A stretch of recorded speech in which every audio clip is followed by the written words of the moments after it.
তো গাইস আমাদের ভাই যে একটা গজল পরিদর্শন করবে, নাম হইলে জান্নাতা জামিলা আক্তার জুথি।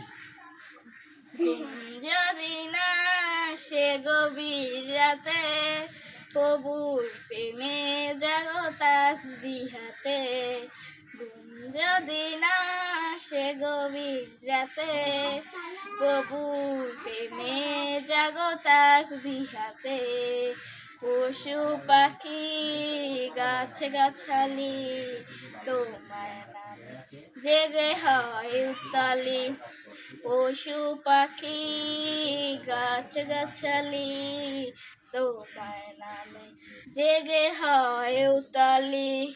মানুষ হয়ে তোমরা কেন, মানুষ হয়ে তোমরা কেন নবীর মুখে আছো মিখে, ঘুম যদি না সে গভীর রাতে প্রভুর প্রেমে জাগো তাসবিহাতে, ঘুম যদি না সে গভীর রাতে প্রভুর প্রেমে জাগো তাসবিহাতে।